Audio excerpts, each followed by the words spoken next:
So what are like, I'm very always been curious about this. What are some different characteristics that you see high performers have that your average Joe Schmo doesn't really even think about to begin with? Okay, the first one, and this is going to sound very contrary, all right? But people that are really, really at the top of their game are usually all the time preoccupied with details, really extraneous stuff. Because what they've learned over time is the biggest mistakes they made were because they weren't looking at the details. So now they've become kind of addicted to staying in the details. That's the problem, though, because with what they're responsible for doing, they don't have time for that. They have so much going on in their They've plate. got so much going on. So on the one hand, they're afraid they're going to miss something. But on the other hand, if they spend too much time doing that, they stop looking at the bigger picture where they can have real influence. Huh. So they're just like hella detail oriented. That's it. Like, would you say is there like a maniac side of them? Would you think there can be? I have one gentleman now who owns his own shipping and transport company, and he's got a whole team of people. They probably got 70 people in this organization, but he spends most of his day researching his industry on the internet and talking to a few of his friends and coming up with kind of his version of what's going on in the industry. And it doesn't always mean it's correct. It just means based on the sources he's gone to, this is what he's learning. But a lot of times he'll bypass the team of people that directly report to him who are closer to the ground than he is because he's gotten so used to getting these little bits and pieces off of his internet sources that he kind of thinks like, I found gold, right? Nobody else hit this jackpot but me.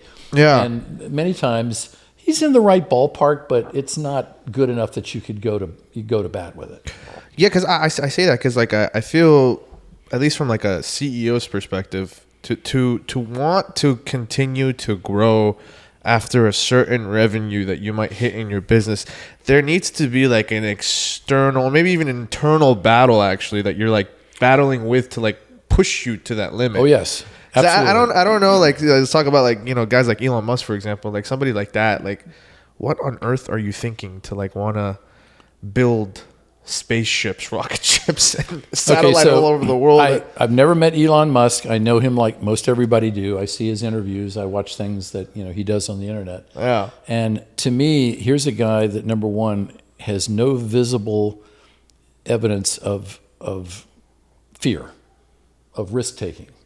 He just doesn't everything care. is he calculates and he sees if it fits his platform, and if it does, boom, he does it. And so he doesn't seem like typical people that would sit back and say, okay, what am I going to lose if this doesn't work? Because that's what holds most people in business back.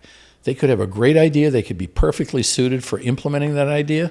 And the minute they start letting those fear elements get in their head, that's what either prolongs the start or gets it to the point where it never takes off because they're too occupied with what they could lose if it doesn't work.